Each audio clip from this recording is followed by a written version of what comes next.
Hola, ¿qué tal? Muy buenas tardes a todos. Mi nombre es Eleazar Rivera. Actualmente apoyo en la parte de actividades gubernamentales en el capítulo de ASRAE Monterrey. Este, Estamos dejando unos minutos para que las personas puedan seguirse integrando a nuestro primer webinar. Para nosotros es un gusto poder compartir información veraz y oportuna en estos tiempos de contingencia. Como sabrán, ahorita estamos viviendo un tema de cuarentena, no nada más en México, sino alrededor del mundo. Nosotros como sociedad civil tenemos no nada más la oportunidad, sino el deber moral de diseminar información al respecto. Es por eso que decidimos empezar con este primer webinar. Agradecemos mucho su tiempo, agradecemos mucho que nos estén sintonizando. Esperamos poderles llevar más información. Este webinar lo estamos llevando a través del clúster de electrodomésticos, la Secretaría de Economía y Trabajo del Gobierno del Estado de Nuevo León, el capítulo de ASHRAE de Monterrey. Para quien no nos conozca, somos la Sociedad Americana de Ingenieros en Calefacción, Refrigeración y Aire Acondicionado en español, y también a través de Danfoss México. Por último, y sin más preámbulo, quisiera empezar el webinar dando una pequeña introducción o un pequeño preámbulo de nuestro expositor. El ingeniero Felipe Guerra es ingeniero mecánico egresado del Instituto Politécnico Nacional. Él también funge como director del, del diplomado en aire acondicionado por parte de Americ, allá en Ciudad de México. Él orgullosamente es miembro de ASRAE Capítulo Monterrey. Funge como Business Developer Engineer en Danfoss, México, y nos va a hablar un poco del tema de eficiencia en sistemas de aire acondicionado, calefacción, ventilación y refrigeración para garantizar la calidad del aire interior. Este tema lo llevamos hace poco en ASHRAE de Monterrey en el seminario anual. Espero que ya estén familiarizados con con la calidad del aire interior, el tema de aire interior y sobre todo cómo afecta o cómo nos puede perjudicar en el tema del actual COVID-19, que es algo muy importante para nosotros. Eh, Nuevamente, sin más preámbulo, agradeciendo a todos su participación y esperando que nos puedan acompañar en la siguiente serie de webinars que también estaremos llevando nuevamente con el clúster de electrodomésticos del Estado de Nuevo León, con la Secretaría de Economía y Trabajo y con compañías locales. Los dejo con nuestro expositor. Hola, ¿cómo están? Muy buenas tardes a todos. Caray, vamos a ver cómo cambiamos. Listo. Bueno, ahí prendí un poco la cámara para que podamos tener una conversación un poco más amigable. Yo sé que la situación de estar tan en la lejanía y cada quien en su casa es complicado, pero siempre es bueno poder ver de repente un rostro, sobre todo para los que vivimos ahí solos. Bueno, gracias por la introducción y vamos a empezar un poco. Cuando estamos hablando de la calidad del área interior, lo vamos a enfocar ahorita en lo que son interiores, principalmente en edificios de oficinas. Hay diferente tipo de edificios no residenciales con el cual nosotros pasamos nuestro tiempo. Y todo esto, principalmente en México, nosotros utilizamos el agua helada como un método o agua caliente como un método también para acondicionar la temperatura del aire y lo introducimos principalmente por unidades manejadoras a lo que son los pisos de oficinas. Voy a hacer un par de preguntas para evitar situaciones de dar acceso de permitir. Si quieren inscribir un poco las respuestas en el chat y poder interactuar un poquito más y no sea nada más una interlocución de un lado. Y las preguntas de la presentación vendrán al final. Y bueno, en la primera parte, donde viene la parte, lo que vamos a hacer de preguntas es, nosotros como un cuerpo humano tenemos funciones vitales, en las cuales requerimos para poder mantenernos con vida. Ahora, una pregunta es, ¿cuánto tiempo podemos pasar sin consumir alimentos? Y si me ayudan con alguna respuesta.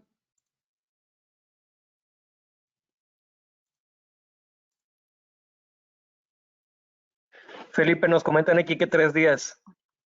¿Ok?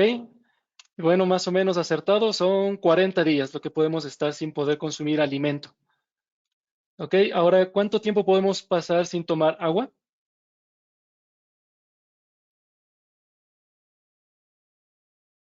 Felipe, nos dicen que 7 días, un día, 3 días, 5 días, es variada la respuesta. setenta y Ok, dos horas inclusive, comentan.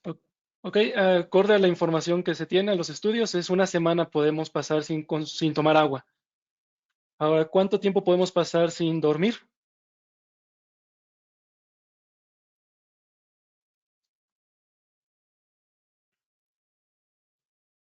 Dicen que 3 días, 2 semanas, un mes, una semana. Ok, acorde a la información, podemos pasar 11 días sin poder dormir, ¿no? Sin tener grandes consecuencias a nuestro cuerpo. ¿Y cuánto tiempo podemos nosotros pasar sin respirar?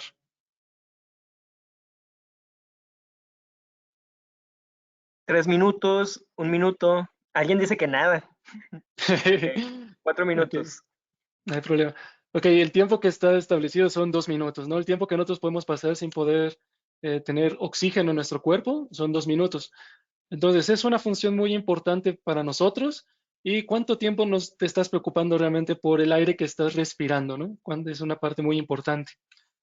Y aquí viene lo que es el aire. Acorde a la norma oficial mexicana y a los estándares de la OMS, hay unos ciertos valores de cómo es el aire exterior, al cual estamos nosotros presentes cada vez que estamos fuera de los edificios. El aire es una mezcla gaseosa. Está conformada principalmente de 11 gases distintos y de otros 3 que tienen una concentración que varía dependiendo el lugar, la condición de temperatura, que sería el vapor del agua, las partículas sólidas, que depende mucho también del, si nos encontramos cerca, por ejemplo, en Monterrey, que tienen cerca las cementeras y las piedreras, tienen unas partículas sólidas suspendidas determinadas en el aire, y el ozono. Esas son tres variables que no tenemos en una proporción estándar, que se tiene ya poderlo medir. Después, la organización, la norma oficial mexicana nos dice cómo es que debemos de medir ese aire. Hay ciertos valores que nosotros podemos tener una medición y en ciertas condiciones no nos genera ningún problema. Si después de este tiempo nosotros pasamos, eh, dependiendo el porcentaje, el tiempo que estemos expuestos a ese valor, vamos a tener ciertas afectaciones al cuerpo humano. Principalmente son afectaciones pulmonares, que son las que más nos impactan. Y de aquí después este aire que tenemos en el exterior es igual al que nosotros tenemos en los interiores, incluso en nuestras casas. Y entonces viene una pregunta. ¿Ustedes saben cuánto tiempo pasamos dentro de las edificaciones en lo que se refiere a hoteles, centros comerciales, hospitales, edificios de oficina?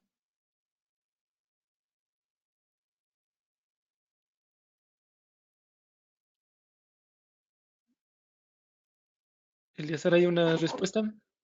Comentan que 80%, 90%, 12 horas, al menos 8 horas de tu día.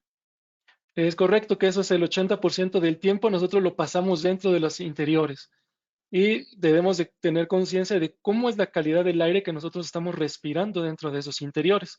El gobierno sí se preocupa, digamos, de cierta manera, hay una norma oficial mexicana. En los interiores no hay una norma oficial mexicana, sino hay una norma mexicana que no es obligatoria, es como si fuera una ISO y está basada en la ISO, incluso la mexicana. Y esto, la Organización Mundial de la Salud ha hecho estudios y tiene un impacto acorde a cuánto le cuesta al mundo la calidad del interior, ¿no? Cuánto le está afectando a las personas entre productividad, el uso de hospitales, obviamente en salud, y esos más o menos son 5 billones de dólares anuales lo que le cuesta al mundo en el tiempo, que la calidad del aire de los interiores no esté de manera correcta. Y aquí viene la forma en cual ASHRAE nos ayuda a poderle evaluar. Ahí tiene unos ciertos estándares que nos indica que debemos de evaluar 4 variables principalmente: el flujo del aire, la temperatura, la humedad relativa y el CO2 que tenemos dentro de un edificio de oficinas o cualquier interior. Y nos menciona también que la calidad del aire interior es aquel aire que no cuenta contaminantes conocidos en concentraciones nocivas, según lo determinen las autoridades competentes, y los cuales en la mayoría sustancial de personas expuestas expresan satisfacción. Vamos a ver un poco cuáles son estas 4 variables y cómo a través de las unidades manejadoras y diferentes componentes que tenemos se controlan y se monitorean. Por un lado tenemos el flujo del aire. El flujo del aire está determinado cuando un diseñador, bueno, más bien, cuando una empresa instala un edificio o lo construye, está puesto en una cierta orientación donde cómo amanece y oscurece, cómo se va moviendo el sol. Dependiendo del número de personas que tenemos ahí, hay una carga térmica que debemos de conocer y con respecto a esa carga térmica debe haber un flujo de aire necesario para poder suministrar dentro del edificio. Esas variables son muy importantes para poderlo calcular porque esto determina cuál va a ser el tamaño del ventilador que yo voy a utilizar para poder garantizar el flujo del aire que se requiere en todas las zonas que estamos considerando o analizando. A su vez, este aire debemos de distribuirlo de manera uniforme. Si nosotros regresamos a una oficina, tenemos despachos, tenemos áreas comunes, podemos tener la cocina y también podemos tener salas de juntas. Cada una de estas áreas tiene un diferente volumen de aire que se requiere y debe de ajustarse. Hay una recomendación igual al estándar ASHRAE 111 que nos da una mejor guía de cómo hacerlo. El sistema debe garantizarse a trabajar a cargas variables o cargas parciales. ¿Por qué es esto? Porque a través del día las condiciones climáticas van cambiando y la ocupación va cambiando. Cuando se hace el diseño, se hace en las peores condiciones de carga del sistema. Eso quiere decir la mayor número de temperatura, la mayor número de personas y el mayor número de equipos conectados. Nosotros debemos de permitir también el aire exterior, el intercambio, de cierta manera para poder controlar los niveles de CO2. El sistema debe contar con filtración para reducir las partículas que nosotros estamos tomando del aire exterior y estamos introduciendo dentro de los edificios y debemos de acondicionarlo en valores de temperatura y humedad que sean de confort. Ahora, vamos a ver lo que es la temperatura. La temperatura, en forma general, es la medición de la energía cinética que tenemos en el aire. Acorde a la información de temperatura de confort, este valor puede estar entre 22 y 25 grados centígrados. Se recomienda que la temperatura del flujo de aire que estamos integrando en cada una de las zonas tenga por lo menos 2 grados Celsius menor que lo que está de la temperatura de ajuste que necesitamos tener. Se debe de garantizar que todos los sistemas mecánicos como ductería, tubería estén aislados para evitar lo que es la condensación. Ahorita viene un poco de información lo que es la humedad. Debemos de poder verificar la temperatura. También hay un estándar, el 55 de ASHRAE, que nos va a dar más información respecto a cómo garantizar esto, ¿no? Ahí podemos seguir las tablas psicométricas para poderlo conseguir. Ahora viene un tema bastante interesante que es más o menos complicado o fácil de controlar, que es la humedad relativa. La humedad relativa se refiere a la cantidad de vapor de agua que yo puedo contener en un volumen de aire determinado en una cierta temperatura. Eso quiere decir que si la temperatura aumenta o disminuye, la cantidad de humedad que yo puedo tener va a variar. Lo recomendable es tener de entre 45 y 60% de humedad relativa. Eso quiere decir que nosotros debemos de poder humidificar y deshumidificar el aire que yo estoy introduciendo. En época de lluvias, si hay normalmente la humedad relativa es 100%, yo debería de poder disminuir este valor de humedad que yo estoy introduciendo. O si es época seca, nosotros debemos de tratar de humidificar ese aire también que estamos introduciendo. El agua que estamos utilizando para el sistema de humidificación debe ser grado potable. Al final del día, este vapor de agua nosotros lo vamos a respirar o vamos a tener contacto. Debe ser adecuado para que nuestra salud no corra peligro. Y debemos de controlar un punto de rocío de 15 grados dentro del sistema. Ahorita hay unas páginas de internet que ustedes van a poder accesar, que les voy a mostrar cómo se comporta. Adicional a esto, nosotros, controlando los valores de humedad relativa, podemos controlar el crecimiento de ciertos patógenos, como son las bacterias, virus, hongos, ácaros. En ciertos niveles de humedad, ya sea muy baja o muy alta, estos patógenos pueden crecer de mejor manera o tienen mejores condiciones para su desarrollo. Les voy a cambiar un poco. Ahora, de los links que ven en la información, se recomienda conocer cuál es la presión que tenemos en el lugar. cuál es el punto de rocío que tenemos, por ejemplo, en este link que están observando, y el valor de temperatura que yo quiero controlar. Y si pueden observar, tenemos ciertos valores de humedad, de volumen de agua, cuál es temperatura de bulbo húmedo, cuál es la temperatura del bulbo seco, y podemos introducir el valor de condensación. Esos son valores que podemos observar. Ahora, si yo modifico la temperatura, vamos a pensar que en vez de 23 grados, yo estoy teniendo una temperatura de 18, vamos a poder ver cómo el porcentaje de humedad relativa cambió. El recomendable ya está por encima del recomendable. Entonces, por eso es importante tratar de mantener una temperatura lo más estable posible. Normalmente se recomienda más o menos 2 grados. Si yo tengo 20 grados centígrados y vuelvo a calcular la humedad relativa, estoy más o menos dentro del parámetro. Ahora, para la parte de, que es muy, este le puede ser muy útil para cuando quieren calcular cuál es la cantidad de agua que yo tengo que introducir, cuál es el volumen, yo puedo poner aquí en esta página valores de temperatura exterior, vamos a pensar que son 25 grados, la humedad relativa en el exterior actualmente son 75, yo requiero mantener dentro del área 22 grados centígrados, la humedad relativa dentro del área yo necesito que sea de 60% de relativa y yo puedo colocar el espacio al cual yo tengo que acondicionar.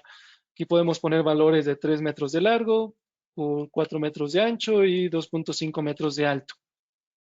Con estos datos ya nos va a poder la herramienta indicar cuál es la cantidad de agua que yo debo de introducir por gramos a determinada zona, cuál es el porcentaje de esta agua que voy a necesitar y este es el valor, digamos, cuál es la eficiencia que yo voy a tener en el sistema para poder garantizar este control de humedad o desde su humidificación. Puedes tener una mayor cantidad de humedad y necesitaría quitar también ese volumen de agua del ambiente.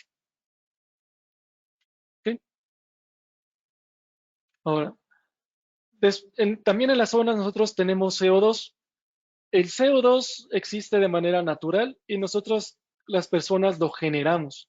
Entonces, si nosotros estamos en una habitación donde no estamos controlando el CO2, que no estamos controlando los flujos de aire de intercambio, no sé cuántas veces les ha tocado que van a una reunión de trabajo, están en la sala de juntas y de repente les empieza a dar sueño. No necesariamente les da sueño porque la presentación sea aburrida, sino que está faltando oxígeno con el cual nos ayude a mantenernos activos. El CO2 por sí solo no es tóxico. El CO2 lo que hace es que desplaza el oxígeno y nos empezamos a asfixiar por falta del mismo. Es necesario poderlo monitorear. Es importante que se pueda monitorear en cada una de las zonas porque cada zona trabaja de manera independiente, son microclimas. Estos sensores deben de tener una cierta exactitud y nosotros debemos de poder mantener un cierto rango de entre 400 y 800 ppm. Es importante que los sensores tengan un certificado de calibración para garantizar que lo que el sensor está midiendo es lo que nosotros estamos viendo en nuestro sistema de control. Y es importante poder hacer los cambios de aire requeridos dependiendo cada una de las zonas. Hay unos ciertos cálculos que también están ahí en el estándar y que nos dice que por persona se requieren 26 metros cúbicos por hora, más o menos ahí en condiciones, ¿no? En lo que nosotros podemos hacer. Ahora, todo este aire que estamos tomando del exterior lo estamos llevando dentro de los edificios. Dentro de los edificios nosotros tenemos de las oficinas tenemos diferentes espacios, como les comentaba. Entonces es importante que todo el diseño, la instalación, la puesta en marcha, la operación sea hecho de manera correcta y además tener planes de mantenimiento para llevar a cabo las correcciones de manera oportuna. Ahora, internamente dentro de una oficina, nosotros lo que tenemos es distribución. Distribuimos el aire principalmente por ductos. La manera más sencilla de poder distribuir el aire a través de cada oficina es por medio de cajas de volumen variable que se pueden ajustar, además de los difusores. Y nosotros debemos de contar con un termostato. El termostato por habitación debe de tener la capacidad de medir temperatura, humedad y CO2. Si además podemos medir que se encuentra ocupado o desocupado la habitación o el espacio, sería fantástico.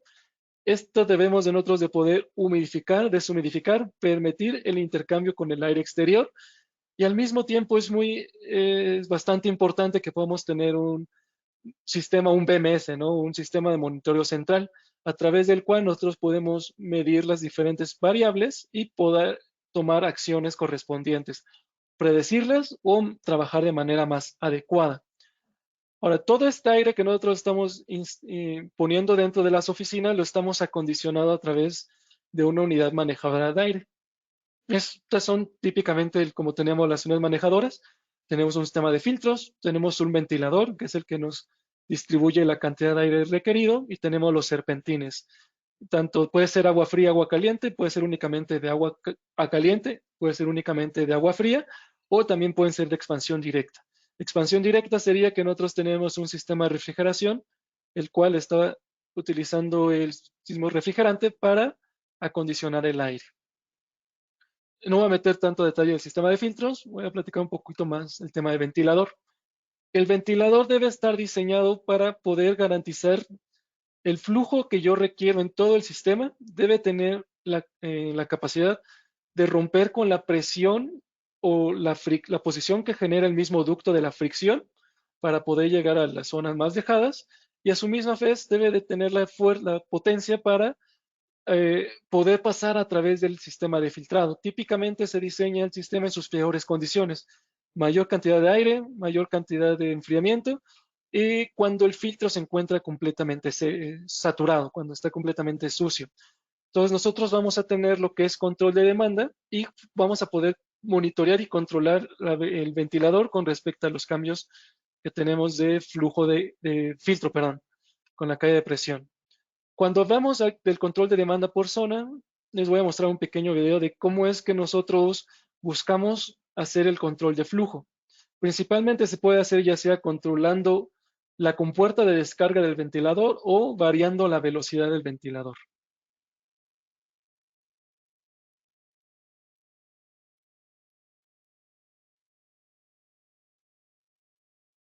Okay. Aquí en el pequeño video podemos ver que el termostato tiene una relación del valor de temperatura, el cual nos va a indicar, mandar la señal de permitir o no permitir cierto flujo de aire a través de la caja de volumen variable.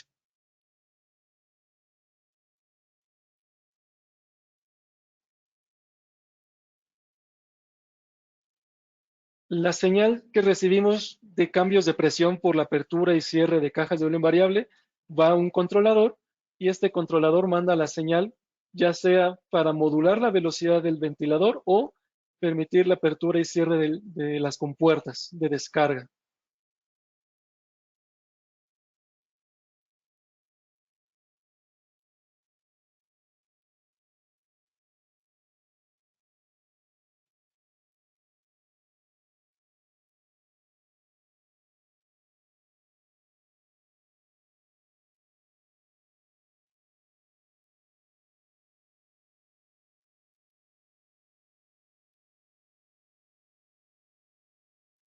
Cuando hacemos control por compuerta, lo que nosotros estamos teniendo en realidad es aumentos en la presión y estamos disminuyendo el volumen. Ese aumento de la presión debemos de poderlo controlar de alguna manera, por alguna compuerta de descarga de presión, de desfogue, o tendríamos problema en el sistema de ductos.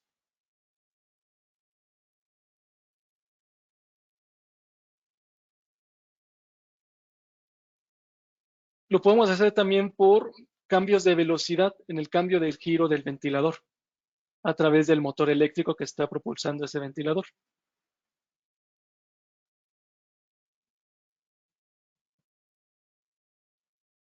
Ok, esto, cambio de utilizar compuertas no es muy eficiente, porque lo único que estamos haciendo es aumentando la presión del sistema y estamos de una forma de poderlo controlar, y estamos consumiendo la misma cantidad de energía eléctrica en el equipo.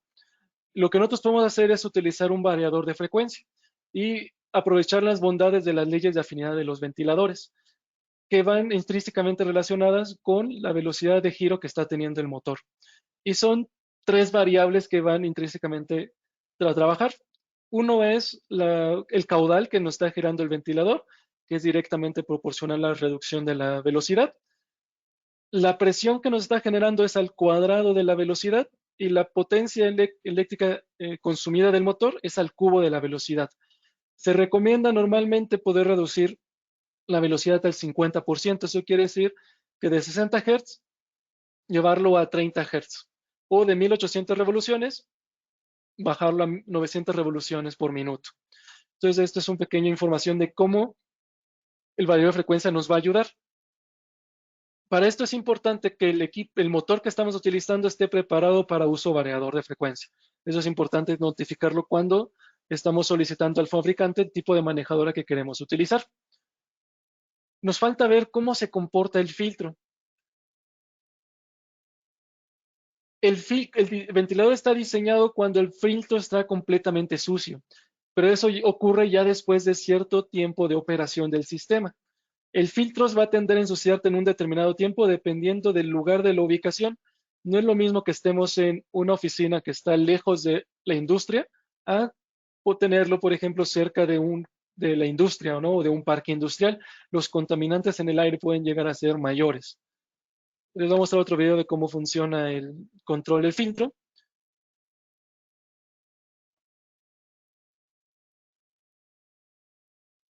Conforme el filtro se va saturando, yo voy teniendo cambios en la medición de presión diferencial que hay a través de él. Conforme la presión vaya aumentando, de igual forma mi flujo va a ir disminuyendo.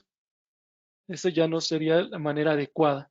Ya voy a tener problemas porque yo no estoy controlando la velocidad del ventilador. Está trabajando al 100% de su capacidad. Si yo controlo la velocidad de giro del ventilador, yo puedo aumentar la vida útil del filtro, porque cuando está completamente limpio y yo requiero el flujo total del sistema, yo puedo saber a qué velocidad estoy entregando el flujo, porque lo puedo medir, y saber cuál es la condición de presión diferencial que hay a través del filtro. Y así hacer ajustes constantes en la velocidad. Eso me va a permitir tener menor desgaste en el ventilador y aumentar la vida útil del filtro, porque yo no estoy enviando el flujo total que requiero del sistema. Entonces no estoy mandando la cantidad de partículas que podría haber en el aire exterior.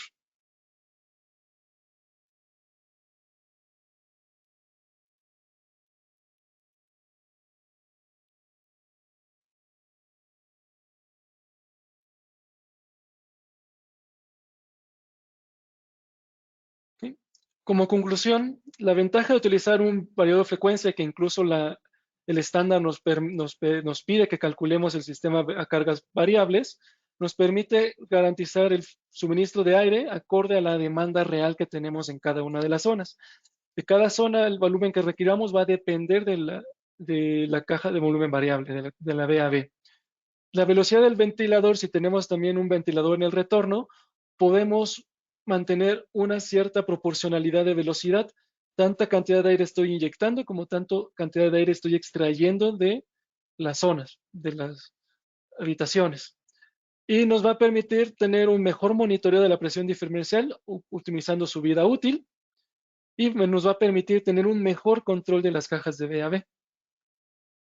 También nos va a reducir el desgaste que vamos a tener en el motor porque va a trabajar a velocidades más bajas y también vamos a tener una reducción del consumo de energía eléctrica total. Estamos aumentando la eficiencia del sistema, manteniendo la calidad del aire interior.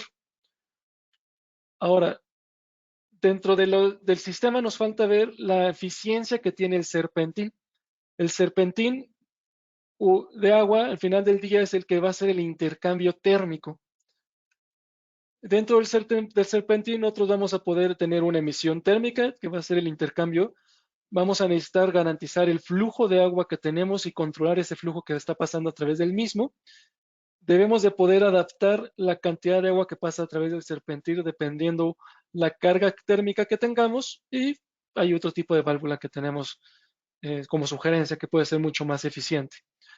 Ahora, cuando hablamos de la emisión térmica que tiene un serpentín, no se comporta de manera lineal. Nosotros podemos ver alguna fórmula, que es el caudal que pasa a través del serpentín. Hay una constante que es 0.86, que es la densidad del agua y la capacidad de transferencia de energía que tiene.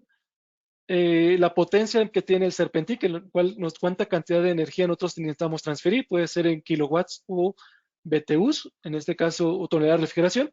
Con esta fórmula yo estoy utilizando sistema métrico, con el cual El caudal es en metros cúbicos por hora, la potencia es en watts y el delta T. ¿Cuál es la temperatura a la cual debe entrar el agua y cuál debe de salir?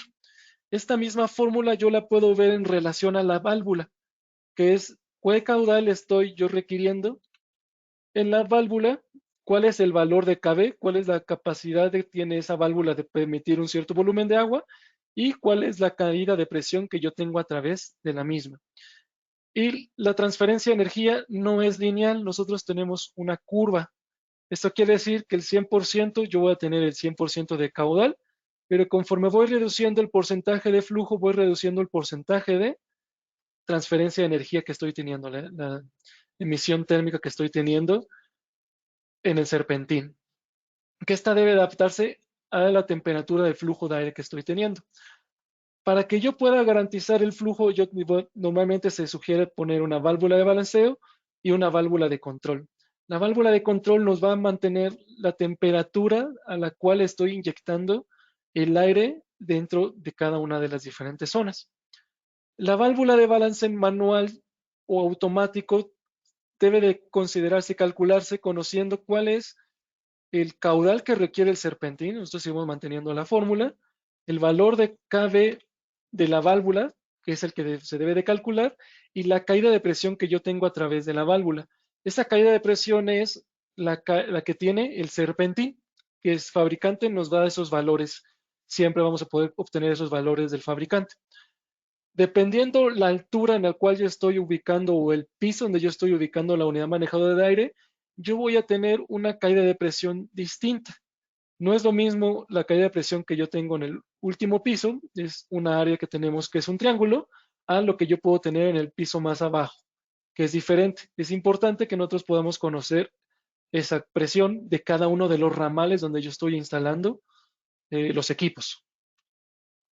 Después viene lo que es la válvula de control. Esa válvula de control se sugiere que sea con un control modulante para adaptar la cantidad de agua que yo requiero acorde a la demanda, la potencia que yo requiero realmente en ese instante. Para poder hacer la selección de esta válvula de dos vías en flujo variable, es recomendable poder conocer, calcular su capacidad, su valor de KB y la autoridad. ¿Qué se refiere a la capacidad? Es el KB de todas las válvulas es la cantidad de agua que puede pasar a través de ella cuando se encuentra completamente abierta. Y nosotros medimos la presión, la caída de presión que tenemos entre la entrada a la salida. Y recuerdan que estaba la fórmula donde teníamos una relación de el flujo del serpentín es igual al KB por la caída de presión. Y tampoco es una línea recta. Eso quiere decir que si yo abro 50% la válvula, no me va a entregar 50% de caudal. Voy a tener también una proporcionalidad, una logarítmica. Entonces, cada vez que yo vaya cerrando la válvula, voy a ir aumentando la presión que tengo a través de ella. Para eso, yo debo de calcular la autoridad. La autoridad es la capacidad que tiene la válvula de adaptarse a los cambios de presión conforme yo la voy cerrando, que es cuando está completamente abierta, entre cuando está completamente cerrada, que esa va a ser la presión que yo tengo en el ramal con respecto a voy manteniendo. Recuerden, nosotros tenemos diferentes manejadoras de aire y diferentes pisos. Cada una manejadora de aire trabaja de manera independiente porque necesita mantener la condición de aire que requiero y de confort en cada uno de los diferentes pisos. Entonces, el cambio de presión puede impactar en válvulas a otra válvula. Es importante poder controlar y monitorear. ¿Por qué debemos de abrir y cerrar válvulas de control? Porque nosotros vamos a tener cambios en la carga térmica. Nosotros debemos de ajustar la cantidad de agua que requerimos con respecto a la carga térmica que tenemos en ese momento. No es la misma carga térmica que tenemos en invierno a la cual que tenemos en verano o en primavera, y tampoco, y depende mucho también de la posición que tengamos del edificio, como respecto a conforme se va moviendo el sol. Aquí en el ejemplo, nosotros quisiéramos garantizar 50% de caudal, porque yo requiero 75% únicamente de la potencia que me está generando el serpentín. Después, La válvula debe permitirme ese 50% que correspondería a un 80% de apertura. Para poder hacer un mejor control, porque típicamente estamos utilizando termostatos sencillos, no un controlador, es mejor poder convertir esto en un control lineal. De lo contrario, nosotros tendríamos que meter un controlador que nos adapte a esa curva de transferencia de energía. ¿Por qué tenemos esto? Dependiendo cómo vamos abriendo y cerrando nosotros válvulas de diferentes manejadoras que tenemos en el sistema o la misma válvula que tenemos, nosotros tenemos una cierta transferencia de energía, un cierto valor de presión y un cierto caudal.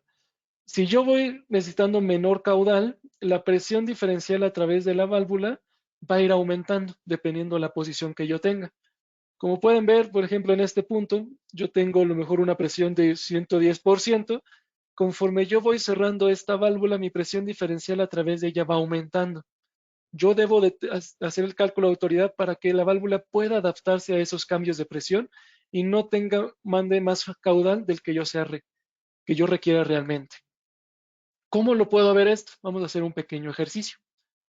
En este tipo de condiciones, en este serpentín, yo voy a requerir 10 metros cúbicos por hora para garantizar la transferencia de energía de diseño. Yo voy a considerar la caída de presión. ¿Qué valores de presión voy a utilizar? La caída de presión que tiene el serpentín en este caso sería 1.1 menos 0.8 bares. Si yo hago el cálculo para determinar qué tan grande debe ser mi válvula, yo requeriría una válvula con un KB de 18.25.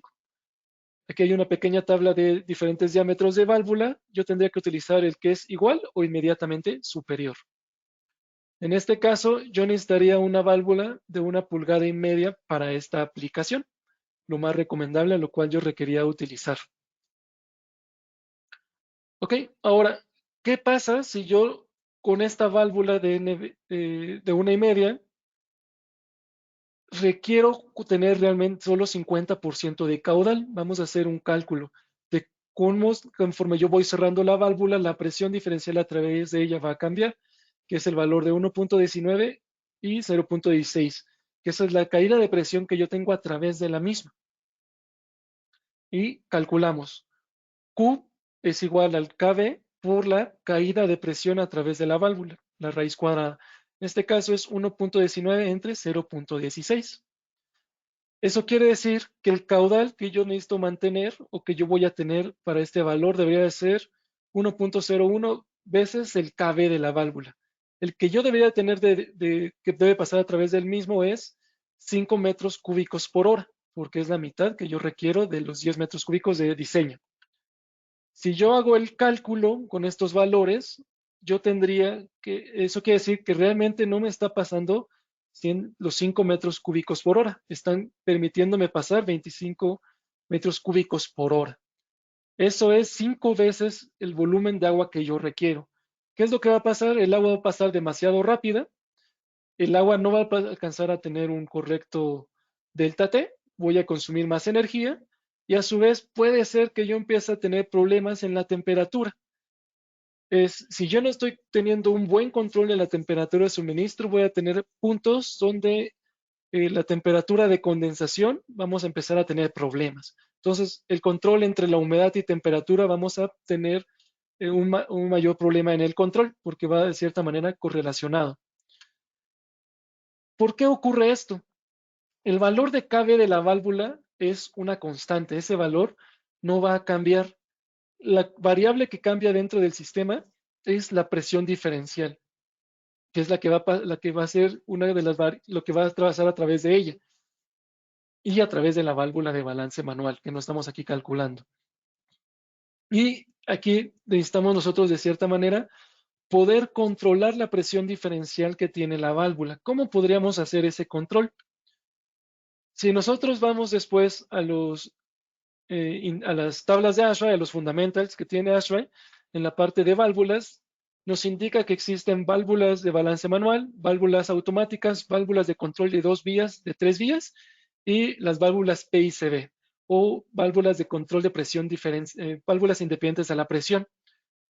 Igualmente nos indica que típicamente las válvulas de presión independientes de la presión están compuestas de 3 componentes. Un limitador de caudal, un controlador de presión diferencial, que este puede ser un diafragma o puede ser un cartucho, y de igual forma nosotros podemos montar un actuador sobre la válvula para poder hacer un control. Y vamos a mostrar unos videos también de cómo es que funciona típicamente un limitador de caudal. En este caso, nosotros podemos ajustar de manera mecánica la posición del vástago de la válvula para restringir el paso del agua. ¿Qué es lo que hace el controlador de presión diferencial? Típicamente puede ser el diafragma del cartucho. Todos los cambios de presión que tengamos van a ser absorbidos por este diafragma para nosotros tratar de mantener una presión constante a la salida. Y lo que hace la válvula de control es únicamente cambiar la posición del vástago de la posición de ajuste al asiento de la válvula para mantener la temperatura que nosotros necesitamos, el flujo de agua que debe pasar a través de ella. ¿Cómo funciona esta válvula? ¿O cómo es que viene, digamos, de dónde viene la matemática? Nosotros dentro de la válvula tenemos una presión de entrada y una presión de salida. Como nosotros tenemos un controlador de presión diferencial, nosotros también podemos medir la presión que tenemos en el vástago, que sería la presión 2. Esta presión va a ser de cierta manera una constante. La presión 1 menos la presión 2, debido al cambio de posición del diafragma, siempre vamos a tener una presión 3 constante. Siempre va a ser, se puede mantener sin cambios. Eso quiere decir que nuestro valor de KB va a ser constante y nuestro caudal va a ser constante. Independientemente de cómo me vaya yo cerrando la válvula, en esta pequeña gráfica que yo puedo observar, de la potencia del serpentín con respecto al cambio de presión, y en la parte de arriba nosotros podemos ver el porcentaje de caudal que yo requiero. No importa cómo vamos a ir disminuyendo el porcentaje de caudal, nosotros vamos a mantener la presión diferencial a través de la válvula constante. Eso quiere decir que nosotros vamos a poder garantizar una temperatura de transferencia de energía más estable para evitar tener problemas en control de humedad y obviamente tener un mejor control de temperatura en las zonas. ¿Cuáles son las conclusiones que tenemos con esto? El caudal es una de las variables muy importantes de poder garantizar. Si nosotros ajustamos el caudal con respecto a la demanda, a la carga térmica que tenemos en ese momento, vamos a tener un sistema más eficiente, vamos a poder distribuir de mejor manera el flujo que requerimos en el sistema. Tener una temperatura homogénea de intercambio de calor nos va a ayudar a evitar condensación, nos va a ayudar a evitar problemas de control de humedad en las zonas, diferentes zonas que tengamos o dentro del sistema de ductería, una mejor forma de controlar la humidificación y deshumidificación, y vamos a poder prevenir bacterias y hongos que podamos tener en de formación, crecimiento. Entonces, y debido a la velocidad diferencial que tenemos, la presión diferencial que tenemos a través de las válvulas se va a mantener constante. Es una de las mejores soluciones que nosotros recomendamos y además utilizar actuadores modulantes. No tanto el on-off. ¿Por qué el on-off no se recomienda? Porque el on-off nos va a permitir el paso o no paso del agua de diseño. Recuerden, la cantidad de flujo de diseño es con respecto a las peores condiciones térmicas que tenemos dentro de las zonas. Esas no son constantes, esas van a variar con respecto al tiempo. Ahora, todo este sistema debe de mantenerse. Si yo no tengo un buen cronograma, un buen programa de mantenimiento, no voy a poder garantizar la operación adecuada de todos los componentes que tengamos. Se recomienda que se tenga un manual de operación y un cronograma o un carpeta de mantenimiento que el fabricante también puede dar información de cada cuándo yo debo de hacer. ¿Eso por qué nos interesa? Porque yo debo de hacer una verificación de la correcta operación del ventilador. Típicamente los ventiladores no están acoplados de manera directa al motor, a la flecha del motor. Nosotros típicamente estamos utilizando un sistema de transmisión de potencia por bandas. Estas bandas se pueden estar desajustando a través del tiempo. Es importante mantener la tensión de las bandas, que también se encuentre sin vibraciones y también pueda tener cierta limpieza el mismo ventilador. Ahora también es importante hacer limpieza o reemplazo del sistema. ¿Qué significa esto? Nosotros debemos de limpiar los filtros de aire. El filtro de aire se va a ensuciar con un cierto tiempo, dependiendo de las condiciones climáticas del exterior. Si ese aire se empieza a saturar, yo voy a empezar a reducir el flujo que estoy requiriendo en el sistema. Yo ya no voy a poder garantizar el flujo de aire necesario que requiere cada una de las zonas. Por eso es importante hacer una correcta limpieza del filtro o intercambio del filtro. El sistema de edificación también debe de operar de manera adecuada. Al final del tiempo, se puede formar sarro, dependiendo del sistema que estemos utilizando de humidificación. Y el sarro es por la dureza que tengamos en el agua. Debemos de verificar cómo están las condiciones y cómo está el sistema de humidificación para evitar esta formación de sarro y que ya no estemos entregando la cantidad de agua necesaria. Los serpentines de agua es importante también hacer una limpieza. Se les va formando polvo. Entonces, este polvo que se va colocando tanto en la tubería como en las aletas, es importante poderlo quitar porque eso reduce la transferencia de energía. Estamos teniendo problemas para garantizar esa transferencia que se requiere.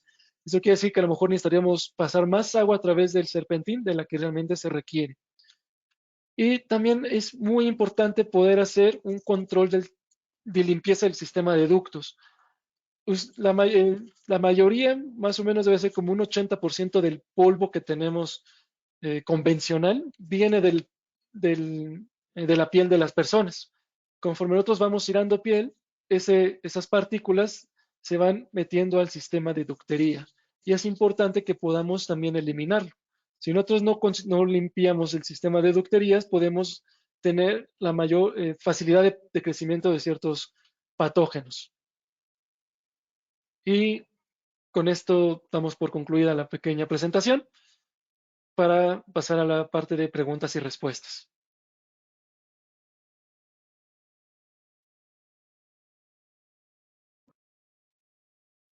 Felipe, muchas gracias por tu participación. Es importante recalcar el punto de la filtración, ¿verdad? Tanto por el hecho de que es nuestro siguiente seminario a tomar en cuenta, como porque es la parte donde nosotros tenemos interacción como usuarios dentro del confort. Queríamos hacer unos pequeños comentarios antes de pasar a la sección de preguntas y respuestas. Sí, Tenemos documentos por descargar.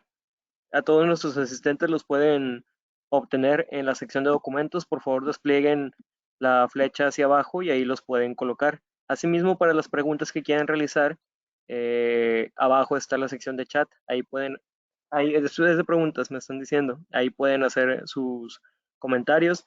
Tenemos unas preguntas que ya te habían hecho y vamos a proceder a hacerlas. ¿Me puedes, Nos preguntan por la norma de calidad del aire interior, la norma mexicana. ¿Tienes ah, información sobre eso? sí, no sé si lo pueda yo pasar en el chat, que es Ujú. la NMX-7730-11 o NNCCE-2018. Esa A es ver, la norma ¿la- mexicana. ¿las puedes repetir, por favor? Sí, es NMX-7730 Ujú.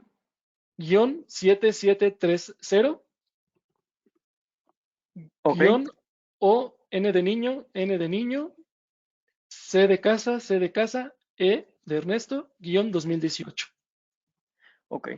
Entonces es una norma revisada hace 2 años por el ONCE, el Organismo de Normalización y Certificación, ¿verdad? Es correcto. Ok, excelente. También nos hacen la siguiente pregunta sobre el HR para el confort en Ciudad de México. Comentan que si lo correcto serían 72 grados Fahrenheit con 50% de humedad relativa para confort dentro de la Ciudad de México. Bueno, la temperatura en realidad varía mucho, porque incluso en las investigaciones que se tiene, se recomienda una temperatura cuando es verano y cuando es invierno. Ujú. Entonces, sí, sí podemos utilizar esos valores, que sería Ok, más o menos 22 grados, 50% más relativa.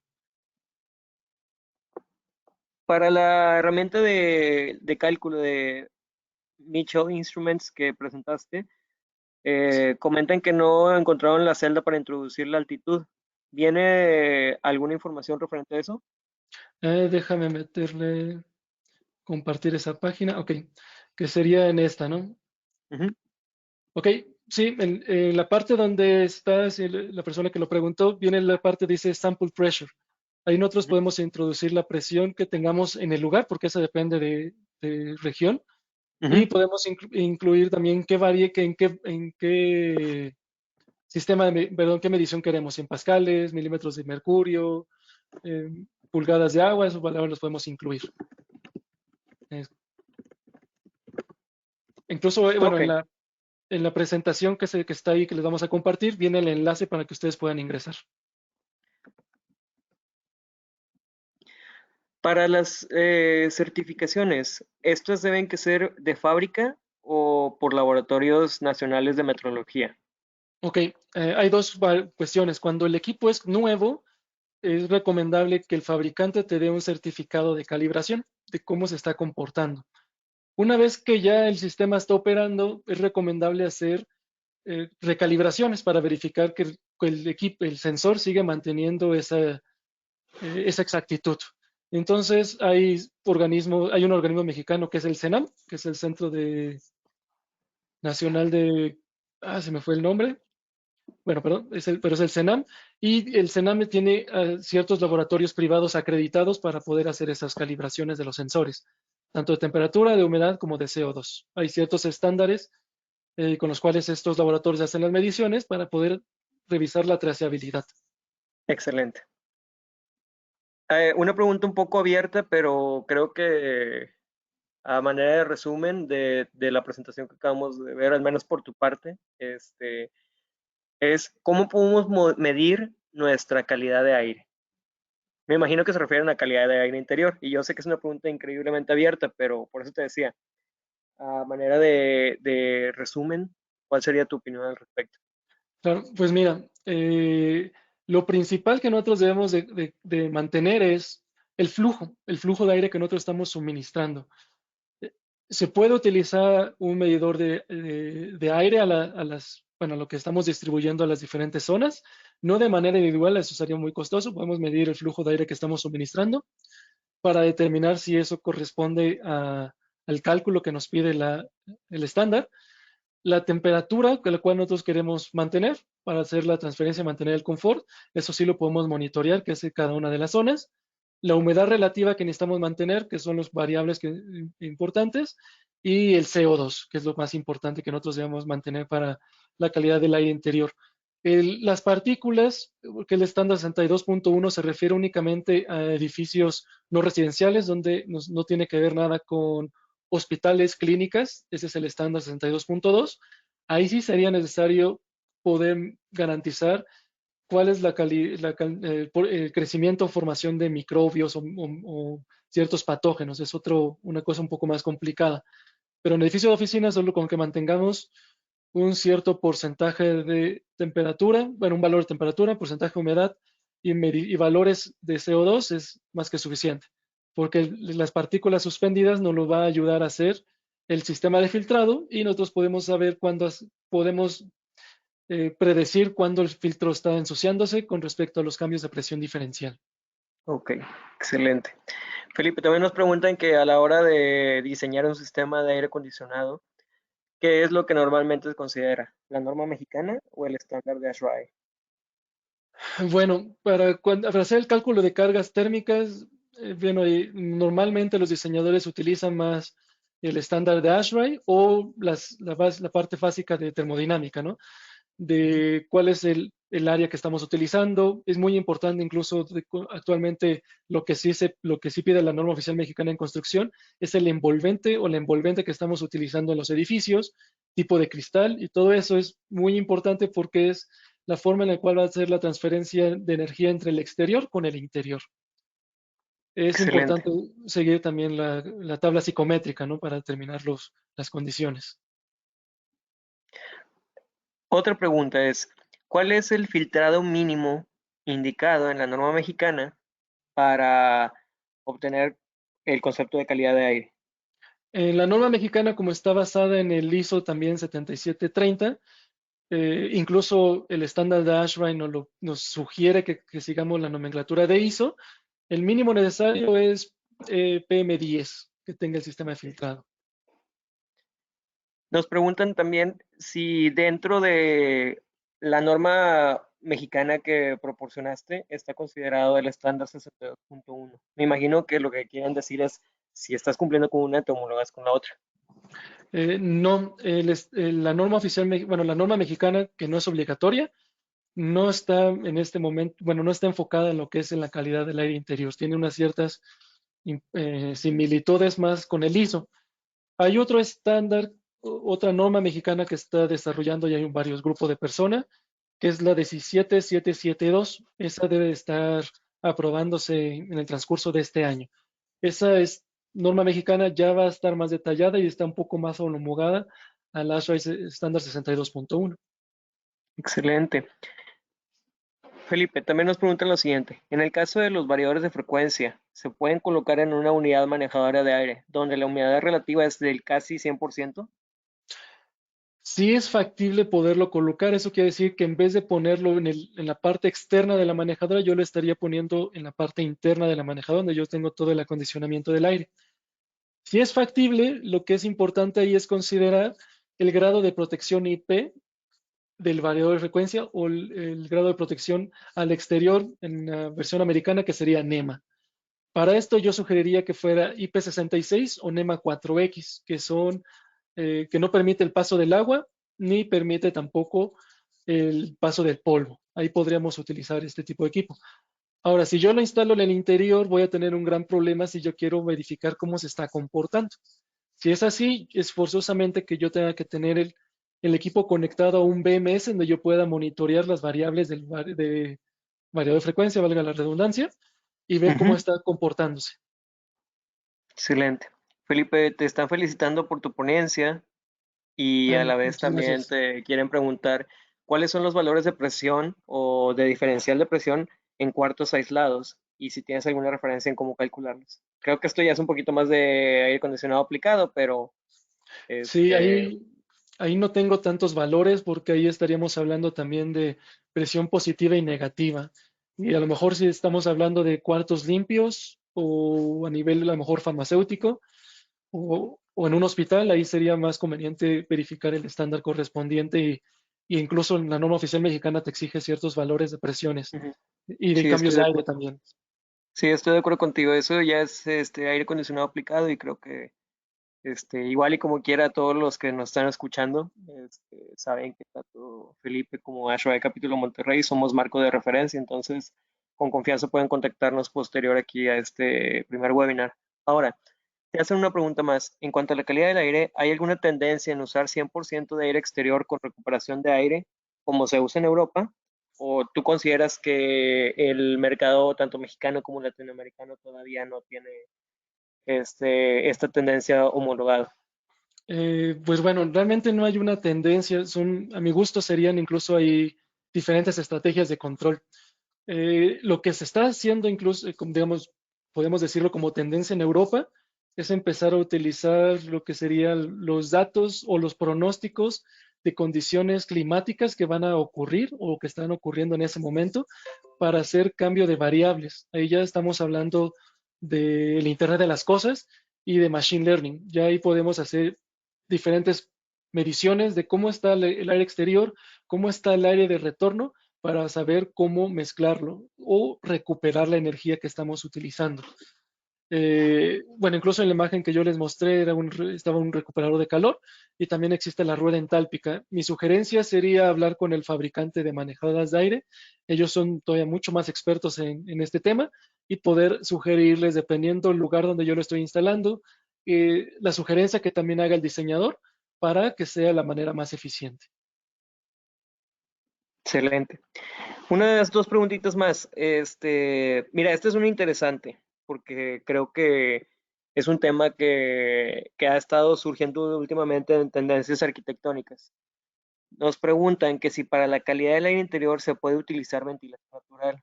Ejemplo, una ventana abierta y extracción forzada. Sí, el estándar nos lo permite. Incluso nos dice que dependiendo el área de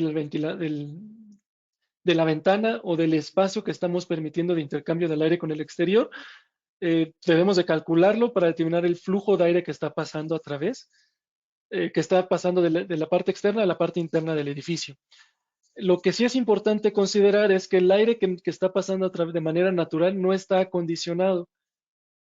Entonces podemos afectar las mediciones de tanto de humedad, partículas suspendidas y CO2. Como nosotros no estamos monitoreando las partículas suspendidas dentro de cada una de las zonas, es importante poder tratar de tomar recopilación de información de las condiciones ambientales del lugar del sistema meteorológico que se tenga y así podemos determinar si permitimos o no el paso de ventilación natural, ¿no? Incluso podría utilizarse un sistema mecanizado para abrir y cerrar ventanas o persianas, dependiendo qué estrategia de control tengamos para apertura y cierre de las mismas. Ujú. Muy bien. Otra vez un caso aplicado. Para aulas de clase, o sea, escuelas, ¿se necesita tener una sobrepresión? Nos pregunta un tocayo tuyo. Sí, hasta donde yo tengo entendido, no es necesario tener una sobrepresión, Ujú. mientras no sean de nivel estudiantil para medicina, ya tanto medicina humana o para veterinaria, y siempre y cuando tengamos ahí algunos laboratorios donde sí pueda haber intercambio de químicos. Para Excelente, este, para tipo normal, podemos seguir las mismas recomendaciones del estándar en las aulas de educación normal. excelente. Por último, ¿sabes? Te preguntan aquí que si sabes cuánto va a durar la cuarentena. No, no tengo idea. Pero, Y dices, pero acuérdate, mientras nos seguimos divirtiendo aquí, trabajando desde casa y tomando cursos sí, en línea, ¿verdad? según la información de ayer de Gómez Gatel, eso quiere López Gatel, por ahí de mayo, junio. Pues bueno, tenemos bastante tiempo, entonces, por favor, ahora que ya nuestro experto Felipe nos ha comentado y nos ha autorizado que la cuarentena va a durar, este, no, ya fuera de broma, esperamos que podamos seguir teniendo más interacciones y más webinars de este tipo. Quedaron algunas preguntas bastantes, de hecho, por tomar en consideración, pero se van a ir respondiendo caso a caso.